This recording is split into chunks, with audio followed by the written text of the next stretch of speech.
Saludos a todos amigos. Vamos a preparar este video con las láminas que fueron presentadas en el evento del día jueves 28 de abril en las instalaciones del Hotel Eurobuilding, donde un grupo de profesionales estaba organizando el evento de la tercera jornada de actualización en materia de seguros.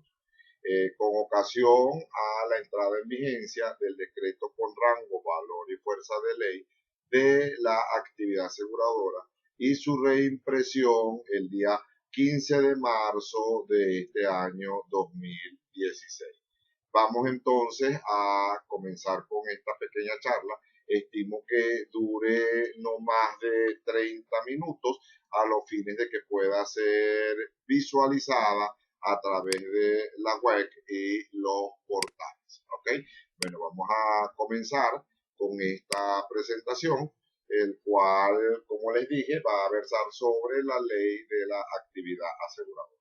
Efectivamente, esta ley que fue dictada por el presidente Nicolás Maduro el día 30 de diciembre del 2015, con ocasión de su ley habilitante antiimperialista para la paz, y donde el día 30 de diciembre del 2015 fueron promulgadas un conjunto de leyes, dentro de ellas la reforma parcial de la ley de la actividad aseguradora, fue nuevamente reimpresa por error material el día 15 de marzo del 2016, donde se indica que es por fallas de sus originales. No obstante, una vez que se revisó ambos cuerpos o ambas gacetas, pues nos pudimos percatar que efectivamente existen algunos cambios que introduce y que no se encontraban en la del 30 de diciembre del 2015. Bueno, vamos a comenzar entonces. Una de las situaciones que llama mucho la atención es la disposición derogatoria, porque en ella se hace mención a que se está derogando la Ley de Empresas de Seguros y Reaseguros del año de 1994, que fue reimpresa por error material en agosto del 95. Pero esta ley de empresas de seguros y reaseguros ya estaba derogada e inclusive había sido derogada por la Ley de la Actividad Aseguradora del 2010, por lo que no entendemos por qué motivo, razón o circunstancia se indica en esta disposición derogatoria la derogatoria de ese cuerpo legal. E igualmente hace el señalamiento sobre la ley que dictó el presidente Chávez el día 9 de noviembre del 2001, que también fue reimpresa por error material el día 12 de noviembre del 2001 y 28 de noviembre del 2001. Esta ley de empresas de seguro y reaseguro fue la famosa ley que el Tribunal Supremo de Justicia, por medida cautelar, en agosto del año 2002 la había dejado sin efecto, y no entendemos por qué está nuevamente señalada en esta disposición derogatoria, puesto que ya la ley del 2010 había derogado esos cuerpos legales, tanto la del año 1994 como la del año 2001 del presidente Chávez. En la segunda disposición derogatoria hace mención a que están derogando la ley del contrato de seguro del 2001, que fue reimpresa supuestamente por error material el 5 de agosto del 2010, pero es que esta ley nunca estuvo reimpresa por error material. Ese decreto con rango, valor y fuerza de ley del contrato de seguro del 12 de noviembre del 2001 salió publicado en la Gaceta 5553 del 12 de noviembre de ese año 2001 y estaba vigente hasta este momento, cuando es derogada. Llama mucho la atención porque la disposición derogatoria que aparece reflejada en la Gaceta del 15 de marzo, donde dice que está siendo reimpresa por errores en fallas de sus originales, no coincide en nada con la disposición derogatoria de la que salió publicada el día 30 de diciembre del 2015. Lo que pareciera que fue reimpresa es la que tiene errores y no se buscó la correcta. Otra situación que llama mucho la atención es que en su disposición derogatoria deroga una serie de cuerpos legales que ya no estaban vigentes, salvo la del contrato de seguro, pero no menciona la ley de la actividad aseguradora del año 2010, que era la que teníamos vigente. Por lo tanto, entonces ahora quedamos con la duda. Tenemos dos leyes de actividad aseguradora, ¿está derogada o no está derogada? porque esta fue derogada el día 30 de diciembre del 2015, pero en la reimpresión no se menciona a este cuerpo legal. Por lo tanto, vamos a revisar unas conclusiones más importantes que a mi modo de ver nosotros consideramos de que la nueva ley de la actividad aseguradora debe ser objeto de una revisión o discusión bien minuciosa. Para ello, vamos primero a considerar cuáles fueron las causas que originaron la reforma de la nueva ley de la actividad aseguradora. En este punto voy a tratar de ser breve porque en anteriores ocasiones ya yo he tocado bastante este tema. Pero para aquellos que están escuchando por primera vez esta presentación, pues bueno, voy a informarle que estos cambios realmente se inician con la misma ley que estaba vigente en el 2010, porque recordemos que la transitoria octava de la ley de la actividad aseguradora, el 29 de julio del 2010, ordenaba la migración de todas las pólizas de seguros del sector público a las empresas de seguros públicas o al Sistema Público Nacional de Salud. Esa migración, para ello, la ley le había concedido un plazo de 5 años, desde el 29 de julio del 2010, 29 de julio 2011, era un año, 29 de julio 2012, 29 de julio 2013, 29 de julio 2014, 29 de julio 2015, donde expiraba el plazo que la ley había concedido para que se planificara y se programara esa migración. En la oportunidad de que feneció el plazo dado por la transitoria octava de la Ley de la Actividad Aseguradora del 2010, existían muchos organismos de la Administración Pública Nacional, estatal, municipal, centralizada y descentralizada, que aún no habían procedido a hacer tal migración ordenada por la Ley de la Actividad Aseguradora de julio del 2010. En consecuencia, producto de que aún no se habían emigrado, muchos de los organismos del Estado, de la administración pública, manifestaban que no habían hecho tal migración, toda vez que no contaban con pólizas de salud, sino con fondos administrados de salud o fondos autogestionados. Y la ley ordenaba era la migración de las pólizas de salud. Como consecuencia de ello, el mismo día, 29 de julio del 2010, 29 de julio del 2015, que era cuando fenecía el plazo de los 5 años concedido por la transitoria octava de la ley de la actividad aseguradora del 2010, el entonces ministro de Finanzas dictó en la Gaceta Oficial 40.712 de ese día 29 de julio de 2015 una resolución ministerial donde estaba, vamos a decirlo así, dando una ñapita al proceso de migración, que a mi modo de ver creo que el ministro no estaba autorizado para dar esa prórroga que él concedió en esa resolución ministerial, porque él estableció de que el proceso de migración se iba a extender hasta el 31 de diciembre del 2015 para aquellas instituciones o organismos de la administración pública que aún no hayan procedido a la migración. Y trató de, vamos a llamarlo así, de enmendar la situación que se encontraban aquellos organismos que manejaban fondos autogestionados y en donde también le concedió una prerrogativa que no estaba en la ley, pero él la concedió en esa resolución ministerial, donde decía que esos organismos que tenían fondos autogestionados no estaban obligados a migrar a las empresas de seguros del Estado ni al Sistema Público Nacional de Salud, pero que no se iba a permitir la creación de nuevos fondos, salvo aquellos que ya existieran para el 29 de julio del 2015. Igualmente creó un registro único de beneficiarios de estos fondos autogestionados, al igual que de las pólizas de salud que estaban en un proceso de migración, y que dicho registro lo iba a llevar la superintendencia de la actividad aseguradora. Pero el ministro no hizo mención alguna sobre los fondos administrados de salud, y existen muchos organismos de la administración pública que manejaban fondos y quedaron en stand-by porque no sabían si tenían que emigrar o no emigrar bajo la normativa de la transitoria octava.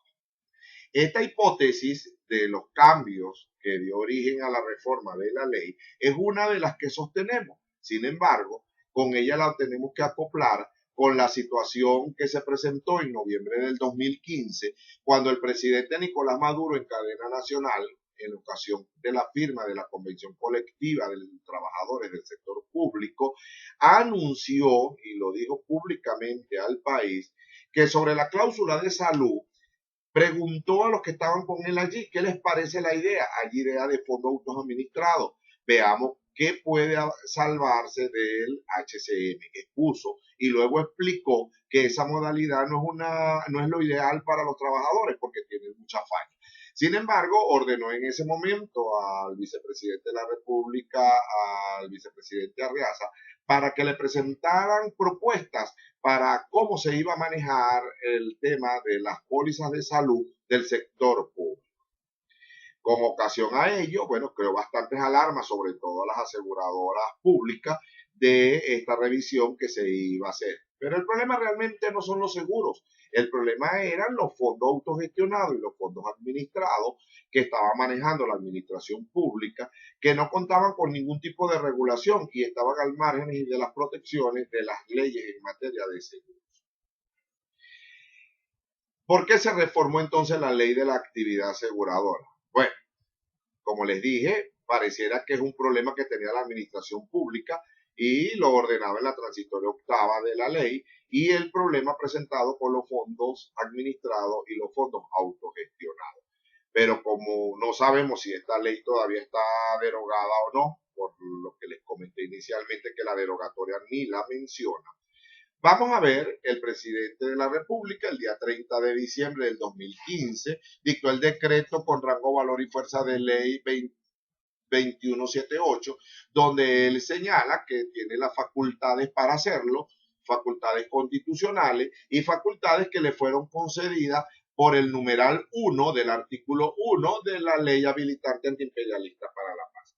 Cuando uno se toma la molestia de revisar la ley habilitante que se le concedió al presidente de la República el 15 de marzo del año 2015 por la entonces Asamblea Nacional, pues uno se puede percatar que el artículo 1, numeral 1, donde supuestamente el presidente de la República está facultado para dictar este decreto por rango, valor y fuerza de ley, establece lo siguiente: reforzar la garantía del ejercicio de los principios constitucionales de soberanía y autodeterminación de los pueblos, protección contra la injerencia de otros estados en asuntos internos de la República, acciones belicistas o cualquier actividad externa o interna que pretenda violentar la paz, la tranquilidad pública y el funcionamiento de las instituciones democráticas por un mundo más seguro.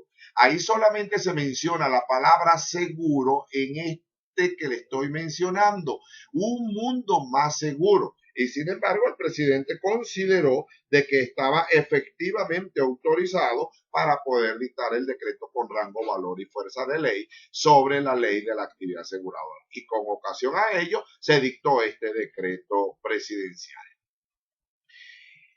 Hay un tema bien discutido en relación a la reserva constitucional, puesto que la materia de seguros es una materia, como ustedes se pueden dar cuenta acá, la materia de seguros es una materia de reserva legal constitucional, conjuntamente con la materia civil, mercantil, penal, de procedimientos, de bancos y otras, entre otras, porque aquí lo que las tengo es resumida.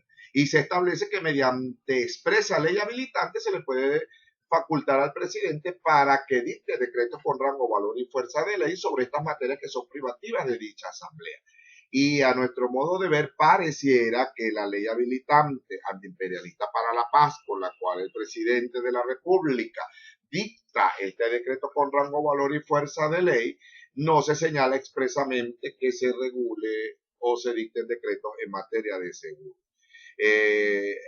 Hay unos que han opinado que por eso la exposición de motivo de este decreto con rango, valor y fuerza de ley, una exposición de motivo bastante alarmante, porque trata de hacer pensar de que está siendo derivado una guerra económica y que se está utilizando a las instituciones del seguro para atacar o contribuir con esa guerra económica, hasta el punto de que nos llaman saboteadores y que estamos contribuyendo con el desmantelamiento del sistema público nacional de salud y que estamos contribuyendo con el alza de los precios, aunado al hecho que dicen que es un mecanismo del imperio norteamericano donde supuestamente utiliza los sistemas financieros para atacar en guerras no convencionales.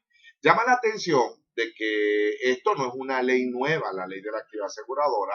De hecho, el decreto dice que es una reforma parcial a la ley de la actividad aseguradora y como de hecho lo es, una reforma parcial. No existe legalmente una reforma de una ley o un decreto con rango, valor y fuerza de ley que reforme una ley que presente una exposición de motivos, porque las exposiciones de motivos es con ocasión de la entrada en vigencia de una nueva ley. Por lo tanto, no entendemos cómo este decreto con rango, valor y fuerza de ley se pudo haber permitido dar esa exposición de motivos con esas características. Pero bueno, está allí, muchos se mantienen, la reserva legal fue violada. También tenemos una sentencia del Tribunal Supremo de Justicia del año 2004, que los invito a que la revisen, del día 17 de agosto del 2004, el expediente 030508, donde se toca el tema de la reserva legal y dentro de ella incluyen a la del seguro. Y la Sala Constitucional fija una posición bastante alarmante en cuanto a ese tema. No lo voy a tocar porque les prometí que no iba a ser más de 30 minutos, que yo creo que va a ser un poco más, pero voy a no comentar tan largo. Los cambios más importantes, de acuerdo con el portal web de la Superintendencia de la Actividad Aseguradora, presenta 10 aspectos importantes que introdujo este nuevo cuerpo legal. Y es responsabilidad de la Superintendencia de la Actividad Aseguradora, en la cabeza del superintendente, el desarrollo de esta ley. Y les informo también que tenemos un nuevo superintendente desde el día 25 de febrero del 2016, donde el doctor Javier Morales, José Javier Morales, es el responsable del desarrollo ahora y de llevar al frente todas estas innovaciones que presenta la ley de la actividad aseguradora.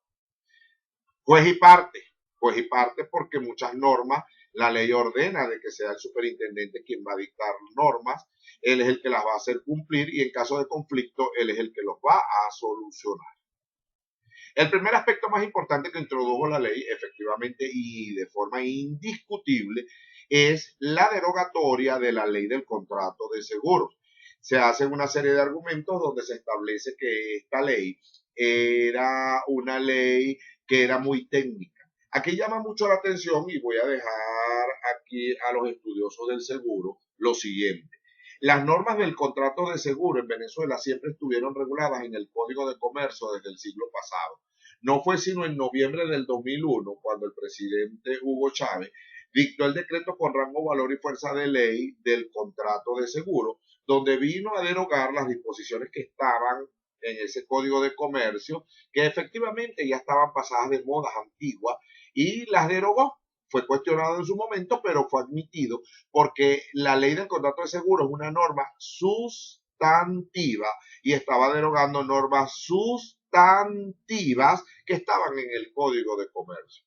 Ahora nos encontramos que la ley de la actividad aseguradora, que es una norma adjetiva, está derogando una disposición legal sustantiva. Y eso yo creo que es violatorio de forma legal de los cuerpos legales en Venezuela.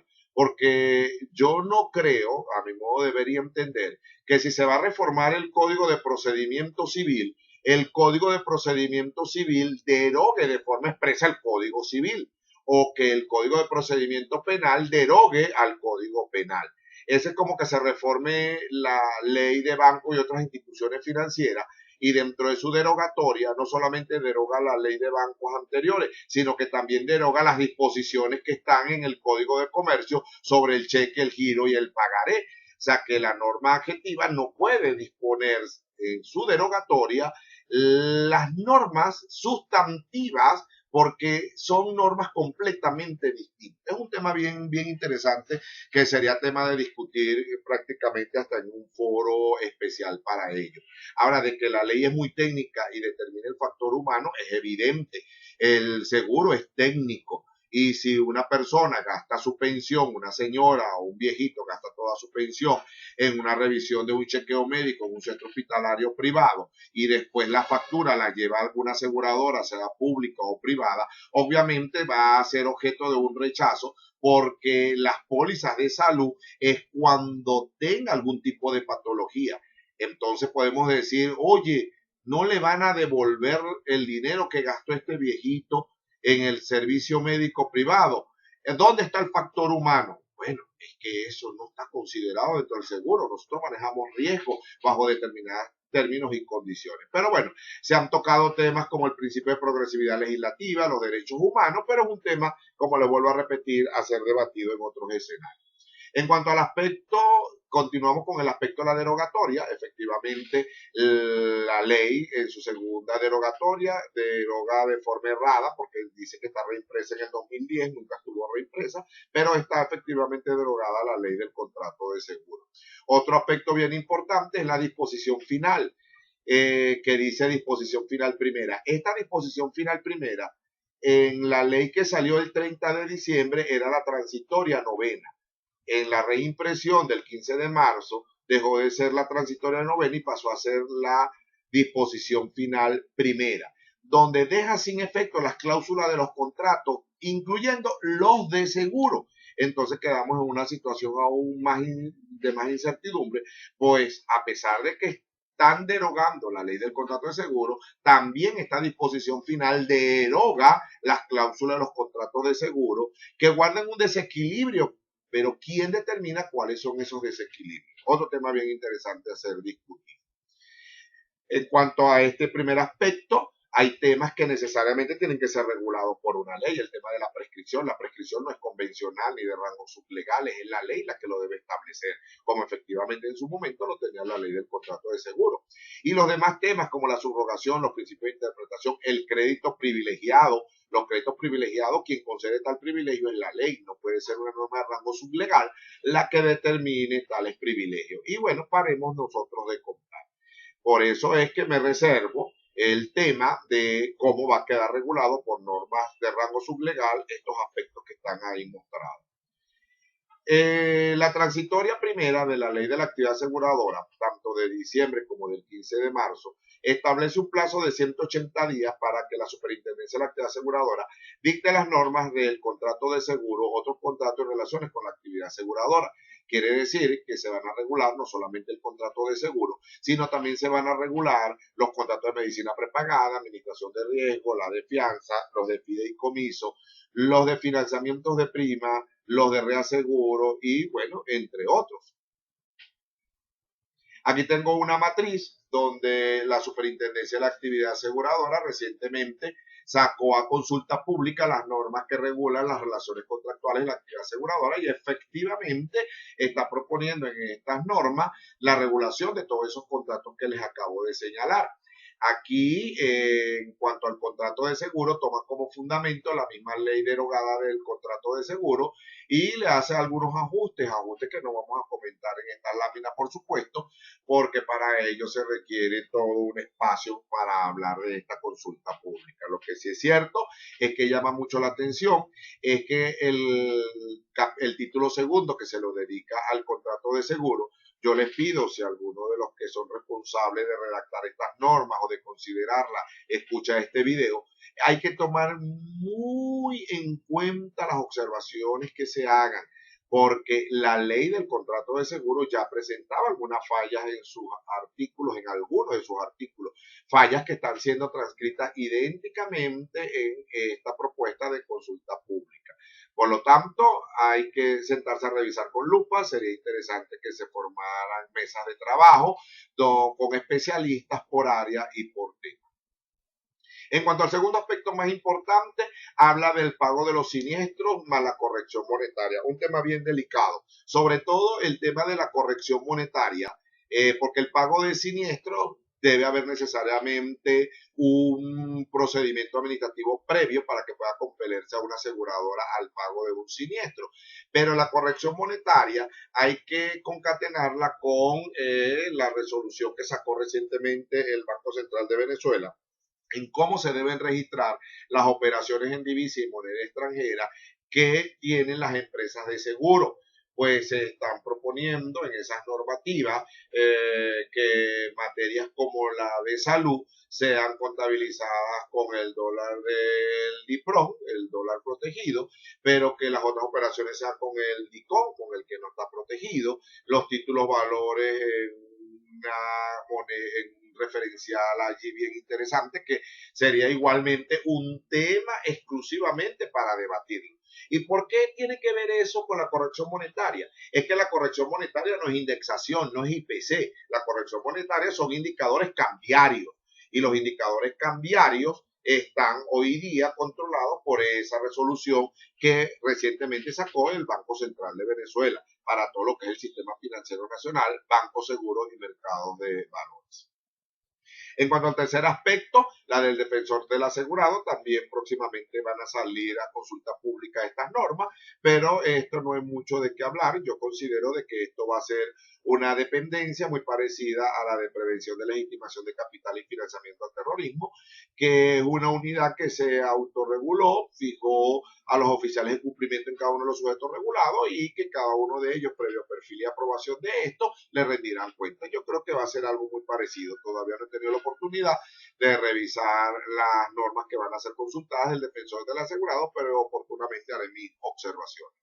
En cuanto al cuarto aspecto importante, el aumento de más del 2000% de las multas. Las multas efectivamente se mantiene la causa por la cual se origina la multa, no las voy a mencionar, pero sí está señalado los montos que son bastante considerados como altos. En cuanto a los intermediarios de seguro, bueno, yo siempre les preparo su lámina aparte porque siempre me preguntan, ¿y las mías? Y las mías, bueno, aquí está la de los intermediarios. Para que diga, ay, tan rápido, usted le puede dar stop y se queda viendo este video allí, puede revisar y consultar las multas.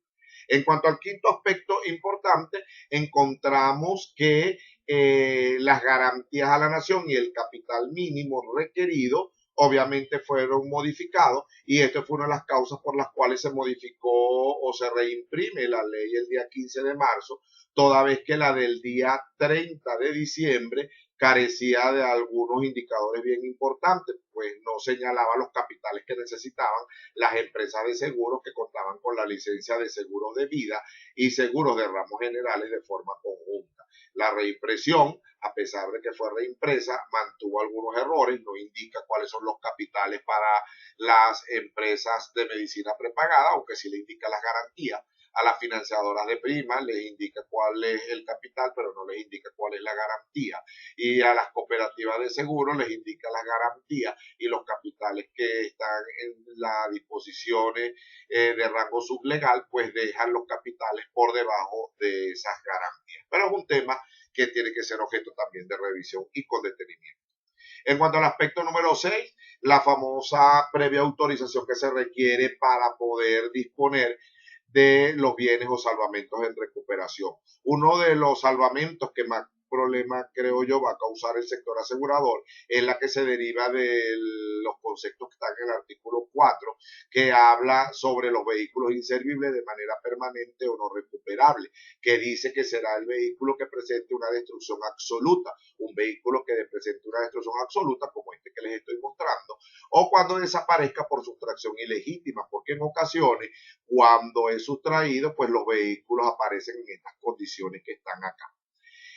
En estos supuestos se requiere necesariamente, de acuerdo con el artículo 41, numeral 26 de la Ley de la Actividad Aseguradora, que deben ser calificados por los expertos en materia de transporte terrestre de acuerdo con la respectiva ley.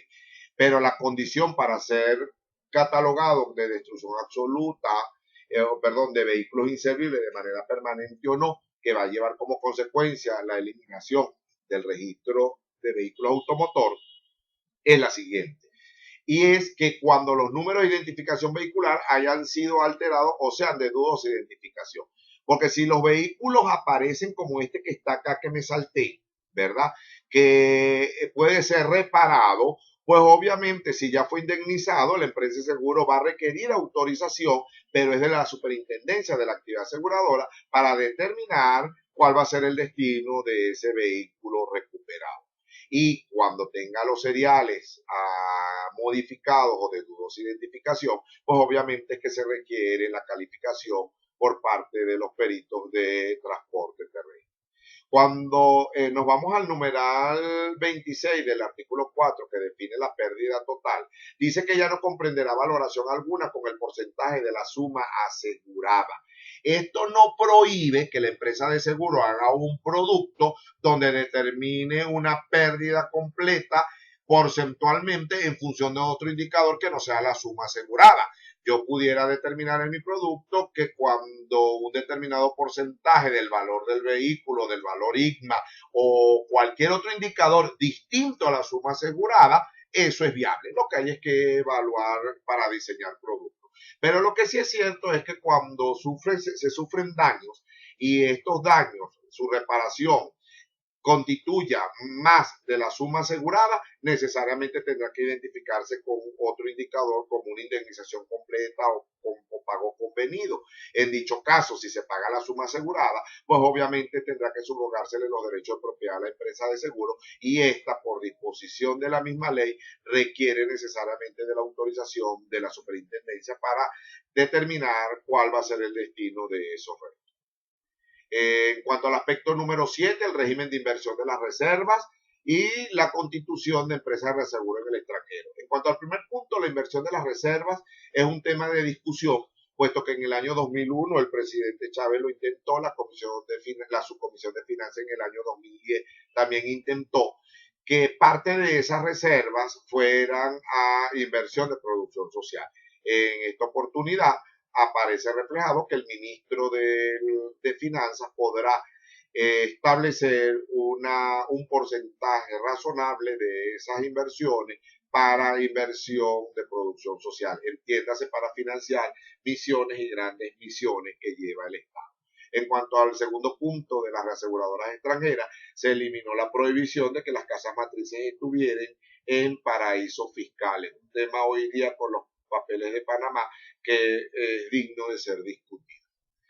Aquí lo que tenemos en cuanto a la inversión de las reservas son dos modelos de economía, un modelo capitalista, un modelo socialista y nosotros en el medio.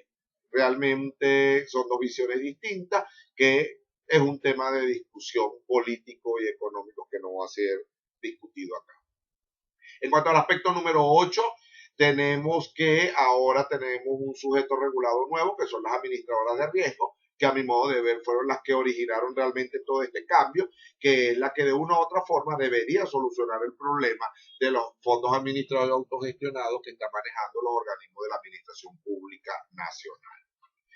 El aspecto número 9 señala la formalización del sistema socialista de la actividad aseguradora y se cumple con la idea y la instrucción mediante decreto número 7642 del 24 de agosto del 2010 en función de elevar el nivel de vida de la población. Hay que llamar la atención y algún día tendré la oportunidad de dar un foro sobre en qué consiste el sistema socialista de la actividad aseguradora. Porque cuando la ley establece en su transitoria octava los decretos 7642 y 7933 está haciendo alusión es el 7642 al decreto de expropiación de previsora y el 7933 al decreto de expropiación de seguro federal. Y cuando hace mención a la migración de los 3 años, está haciendo mención es que esa migración debería ir dirigida a ese nuevo sistema, porque las otras dos aseguradoras del Estado, como lo es Seguros Horizonte y la Bolivariana de Seguro y Reaseguro, tienen segmentos completamente distintos.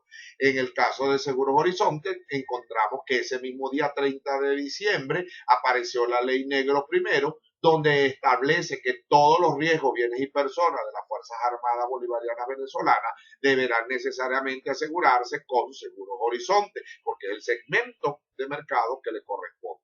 Y el decreto de creación de la Bolivariana de Seguros y Reaseguros establece que es para el manejo de los riesgos, bienes y personas de los intercambios comerciales que haga la República derivado de los convenios bilaterales y binacionales, como el ALBA, el Mercosur o aquellos fondos binacionales del Estado. Lo que quiere decir que los riesgos de esos intercambios de la República son con la Bolivariana, los riesgos de la administración pública con Previsora y Federal y los riesgos y bienes de las Fuerzas Armadas con Horizonte es lo que va a conformar esa red socialista mixta. Pero en otra oportunidad que no sea esta, voy a tener oportunidad de explayarme un poco más.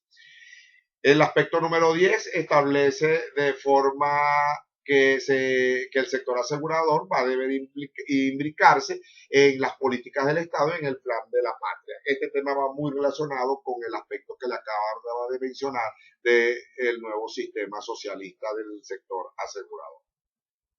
Y el aspecto número 10, las contribuciones y aportes sociales.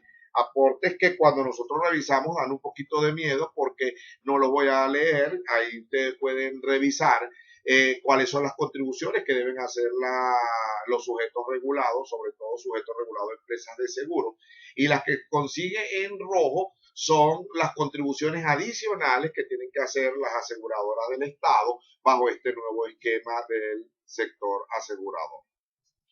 Otros aspectos que a nuestro modo de ver son importantes: a los intermediarios no se les requiere garantía a la nación hoy en día, no tienen que dar caución ni constituir fianza, se les permite intermediar con cooperativas de seguro, se les prohíbe la intermediación con contratos de seguro del Estado y aclara el cambio de intermediario, donde lo deja muy claro. ¿A quién le toca la comisión? ¿Al saliente o al entrante? No, le toca la comisión al que efectivamente hizo la cobranza.